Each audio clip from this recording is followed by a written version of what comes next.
हरे कृष्णा। आज की कथा में आप सभी भक्तों का हार्दिक स्वागत है। भगवान श्री कृष्ण आपकी समस्त मनोकामनाओं को पूर्ण करें। आज है 19 मई 2026, दिन है मंगलवार, और आज आप सुनेंगे पुरुषोत्तम मास की कथा का तीसरा अध्याय। तो आइए आज की पावन कथा का प्रारंभ करते हैं। नैमिषारण्य में बैठे ऋषियों ने सूत जी से विनम्रता पूर्वक कहा, हे महाभाग, भगवान नारायण ने नारद जी से जो शुभ और रहस्यमयी वचन कहे, उन्हें हमें विस्तार से सुनाइए। सूत जी बोले, हे श्रेष्ठ ब्राह्मणों, मैं वही कथा सुनाता हूँ जैसे मैंने सुनी है, तो ध्यान पूर्वक सुनिए। भगवान नारायण बोले, हे नारद, पहले एक पुरातन प्रसंग सुनो, जो स्वयं श्री कृष्ण ने धर्मराज युधिष्ठिर से कहा था। एक समय की बात है, ध्रुव क्रीड़ा में छल पूर्वक हार कर युधिष्ठिर और उनके भाई पांडव अपना राज्य खो बैठे। सबके सामने द्रौपदी का अपमान हुआ। दुष्ट दुशासन ने उसके केश पकड़कर उसे सभा में घसीटा और उसके वस्त्र उतारने का प्रयास किया। उस संकट की घड़ी में भगवान श्री कृष्ण ने उसकी लाज की रक्षा की। इसके बाद पांडव वनवास को चले गए और काम में वन में रहने लगे। वहां वे अत्यंत कष्ट में जीवन बिताते थे। कंदमूल और फल खाकर धूल से ढके शरीर और बढ़े हुए बालों के साथ वे तपस्वियों की तरह जीवन जी रहे थे। एक दिन भगवान श्री कृष्ण मुनियों के साथ उन्हें देखने वहां पहुंचे। भगवान को देखकर पांडव ऐसे प्रसन्न हुए मानो मृत शरीर में प्राण लौट आए हों। उन्होंने प्रेम पूर्वक उनका स्वागत किया और चरणों में प्रणाम किया। द्रौपदी भी अत्यंत विनम्रता से उनके सामने उपस्थित हुई।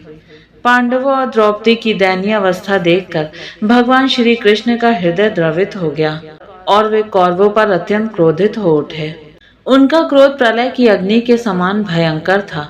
ऐसा प्रतीत हो रहा था कि वे संपूर्ण संसार को नष्ट कर देंगे। यह देखकर अर्जुन भयभीत हो गए और उन्होंने हाथ जोड़कर भगवान की स्तुति करते हुए कहा, हे प्रभु, आप जगत के रक्षक हैं। एक के अपराध के कारण संपूर्ण सृष्टि का नाश करना उचित नहीं है। जैसे कोई मच्छरों को मारने के लिए अपना घर नहीं जलाता, वैसे ही आप भी क्रोध को शांत करें।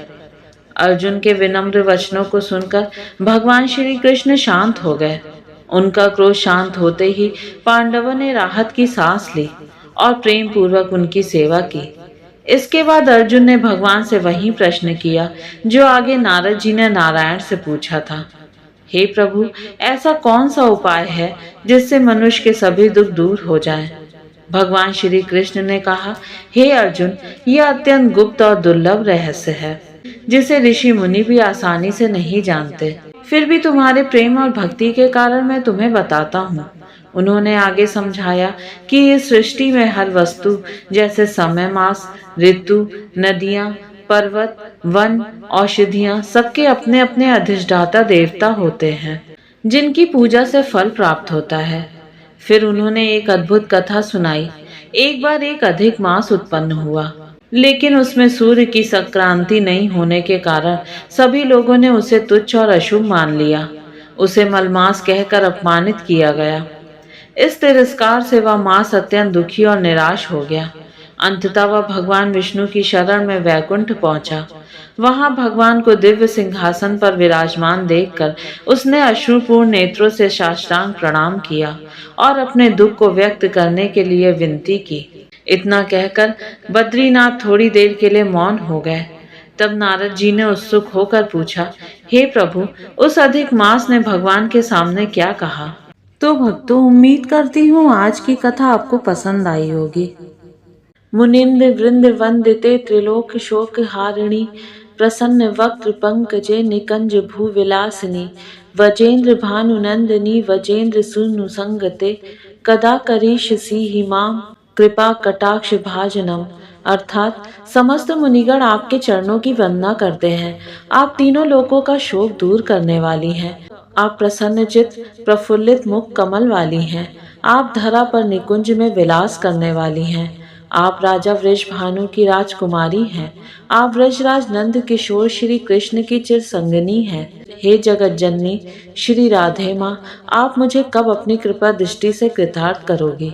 अशोक वृक्ष वल्लरी वितान मंडप स्थिते, प्रवाल ज्वाल पल्लव प्रभा रुणांगी कोमले वरा भयस्फुरत करे प्रभूत संपदालये कदा करीष्यसि हिमाम कृपा कटाक्ष भाजनम। अर्थात आप अशोक की वृक्ष लताओं से बने हुए मंदिर में विराजमान हैं।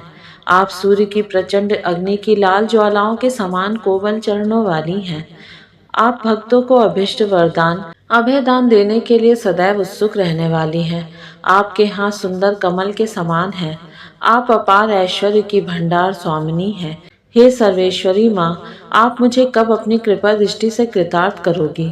अनंग रंग मंगलम प्रसंग भंगुर भ्रुवाम सुविभ्रम ससभ्रम दृगंध बाण पातने निरंतरम वशीकृत प्रतीत नंद नंद ने कदा करीष्यसि हिमाम कृपा कटाक्ष भाजनम। अर्थात रास क्रीड़ा के रंगमंच पर मंगलमय प्रसंग में आप अपनी बाकी भ्रिकुटी से आश्चर्य उत्पन्न करते हुए सहज कटाक्ष रूपी वाणों की वर्षा करती रहती हैं। आप श्री नंद किशोर को निरंतर अपने बस में किए रहती हैं। हे जगत जननी वृंदावनेश्वरी माँ, आप मुझे कब अपनी कृपा दृष्टि से कृतार्थ करोगे। टंडित सुवर्ण चंपक प्रदीप्त गौर विगहे मुख प्रभा परास्त कोटिशार देन्दु मंडले विचित्र चित्र संचरच कोरिशावलोचने कदा करिष्यसि हिमाम कृपा कटाक्ष भाजनम। अर्थात आप बिजली के सदृश स्वर्ण तथा चंपा के पुष्प के समान सुनहरी आभा वाली हैं। आप दीपक के समान गोरे अंगों वाली हैं। आप अपने मुखार विंद की चांदनी से शरद पूर्णिमा के करोड़ों चंद्रमा को लजाने वाली हैं। आपके नेत्र पल पल में विचित्र चित्रों की छटा दिखाने वाले चंचल चकोर शिशु के समान हैं। हे वृंदावनेश्वरी माँ, आप मुझे कब अपनी कृपा दृष्टि से कृतार्थ करोगी। मदोन्नदाति यौवने प्रमोदमान मणिते प्रियानुराग रंजिते कला विलास पंडिते अनन्य धन्य कुंज राज काम केलि कोविदे कदा करिष्यसि हिमाम कृपा कटाक्ष भाजनम। अर्थात आप अपने चिर यौवन के आनंद के मग्न रहने वाली हैं। आनंद से पूरित मन ही आपका सर्वोत्तम आभूषण है। आप अपने प्रियतम के अनुराग में रंगी हुई विलासपूर्ण कला पारंगत हैं। आप अपने अनन्य भक्त गोपिकाओं से धन हुए निकुंज राज के प्रेम क्रीड़ा की विद्या में भी प्रवीण हैं। हे निकुंजेश्वरी माँ, आप मुझे कब अपनी कृपा दृष्टि से कृतार्थ करोगी। अशेष हाव भाव धीर हीर हार भूषिते प्रभूत शात कुंभ कुंभ कुमिभ कुंभ सुस्तनी प्रशस्त मंद हास चूर्ण पूर्ण सौख सागरे कदा करिष्यसि हिमाम कृपा कटाक्ष भाजनम। अर्थात आप संपूर्ण हाव भाव रूपी श्रृंगारों से परिपूर्ण हैं। आप धीरज रूपी हीरों के हारों से विभूषित हैं। आप शुद्ध स्वर्ण के कलशों के समान अंगों वाली हैं। आपके पयोधर स्वर्ण कलशों के समान मनोहर है। आपकी मंद मंद मधुर मुस्कान सागर के समान आनंद प्रदान करने वाली है। हे कृष्ण प्रिया माँ, आप मुझे कब अपनी कृपा दृष्टि से कृतार्थ करोगी। मृणाल बाल वल्लरी तरंग रंग दोलते लता गलास लोल नील लोचना विलोकने ललुल्ल मिलन मनोज्ञ मुग्ध मोहनाश्रय कदा करिष्यसि हिमाम कृपा कटाक्ष भाजनम। अर्थात जल की लहरों से कंपित हुए नूतन कमल नाल के समान आपकी सुकोमल भुजाएं हैं। आपके नीले चंचल नेत्र पवन के झोंकों से नाचते हुए लता के अग्रभाग के समान अवलोकन करने वाले हैं। सभी के मन को ललचाने वाले लुभाने वाले मोहन भी आप पर मुग्ध होकर आपके मिलन के लिए आतुर रहते हैं। ऐसे मनमोहन को आप आश्रय देने वाली हैं। हे वृषभानु नंदिनी माँ, आप मुझे कब अपनी कृपा दृष्टि से कृतार्थ करोगी। सुवर्ण मालिकांचिते त्रिरेख कंबु कंठके त्रिसूत्र मंगली गुण त्रिरत्न दीप्ति दिधियति सलोल नील कुंतले प्रसून गुच्छ गुम्फिते कदा करिष्यसि हिमाम कृपा कटाक्ष भाजनम। अर्थात आप स्वर्ण की मालाओं से विभूषित हैं। आप 3 रेखाओं युक्त शंख के समान सुंदर कंठ वाली हैं। आपने अपने कंठ में प्रकृति के तीनों गुणों का मंगल सूत्र धारण किया हुआ है। इन तीनों रत्नों से युक्त मंगल सूत्र समस्त संसार को प्रकाशमान कर रहा है। आपके काले घुंघराले केश दिव्य पुष्पों के गुच्छों से अलंकृत हैं। हे कीर्ति नंदिनी माँ, आप मुझे कब अपनी कृपा दृष्टि से कृतार्थ करोगे। नितंब बिंब लंबमान पुष्प में खिला गुण प्रशस्त रत्न किंकड़ी कलाप मध्य मंजुले करीन्द्र शुंड दंडिका वरो शोभ गो रुके, कदा करिष्यसि हिमाम कृपा कटाक्ष भाजनम। अर्थात आपका उर भाग फूलों की मालाओं से शोभायमान है, आपका मध्य भाग रत्नों से जड़ित स्वर्ण आभूषणों से सुशोभित है, आपकी जंघाएं हाथी की सूंड के समान अत्यंत सुंदर हैं। हे ब्रजनंदिनी माँ, आप मुझे कब अपनी कृपा दृष्टि से कृतार्थ करोगे। अनेक मंत्र नाद मुंज नुपुरार वस खलत, समाज राज हंस वश निकवणातिग, विलोल हेम वल्लरी विडम्बि बचा रुचम कमे, कदा करिष्यसि हिमाम कृपा कटाक्ष भाजनम। अर्थात आपके चरणों में स्वर्ण मुंदित नूपुर की सुमधुर ध्वनि अनेकों वेद मंत्रों के समान गुंजायमान करने वाले हैं। जैसे मनोहर राजहंसों की ध्वनि गुंजायमान हो रही है, आपके अंगों की छवि चलते हुए ऐसी प्रतीत हो रही है जैसे स्वर्ण लता लहरा रही है। हे जगदीश्वरी माँ, आप मुझे कब अपनी कृपा दृष्टि से कृतार्थ करोगी। अनंत कोटि विष्णु लोक नम पदम जाचिते, हिमादिजा पुलोम जा विरंचिजा वर प्रदे, अपार सिद्धि वृद्धि दिग्ध सत्पदांगुली नखे, कदा करिष्यसि हिमाम कृपा कटाक्ष भाजनम। अर्थात अनंत कोटि वैकुंठों की स्वामिनी श्री लक्ष्मी जी आपकी पूजा करती हैं। श्री पार्वती जी, इंद्राणी जी, सरस्वती जी ने भी आपकी चरण वंदना कर वरदान पाया है। आपके चरण कमलों की एक उंगली के नख का ध्यान करने मात्र से अपार सिद्धि की प्राप्ति होती है। हे करुणामयी माँ, आप मुझे कब अपनी कृपा दृष्टि से कृतार्थ करोगे।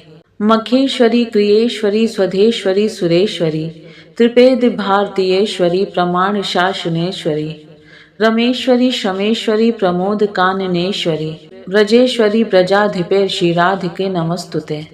अर्थात आप सभी प्रकार के यज्ञों की स्वामिनी हैं, आप संपूर्ण क्रियाओं की स्वामिनी हैं, आप स्वधा देवी की स्वामिनी हैं, आप सब देवताओं की स्वामिनी हैं, आप तीनों वेदों की स्वामिनी हैं, आप संपूर्ण जगत पर शासन करने वाली हैं, आप रमा देवी की स्वामिनी हैं, आप क्षमा देवी की स्वामिनी हैं, आप आमोद प्रमोद की स्वामिनी हैं।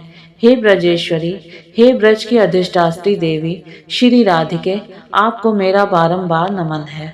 इदित मद्भुतस्तवम निशम्य भानुनंदिनी, करोतु सततम जनम कृपा कटाक्ष भाजनम, भवेत्त दैव संचितम त्रिरूपक नाशनम, लभेत्ता ब्रजेंद्र सुनु मंडल प्रवेशनम। अर्थात हे वृष भानुनंदिनी, मेरी इस निर्मल स्तुति को सुनकर सदैव के लिए मुझ दास को अपनी दया दृष्टि से कृपार्थ करने की कृपा करो। केवल आपकी दया से ही मेरे प्रारब्ध कर्मों, संचित कर्मों और क्रियामाण कर्मों का नाश हो सकेगा। आपकी कृपा से ही भगवान श्री कृष्ण के नित्य दिव्य धाम की लीलाओं में सदा के लिए प्रवेश हो जाएगा।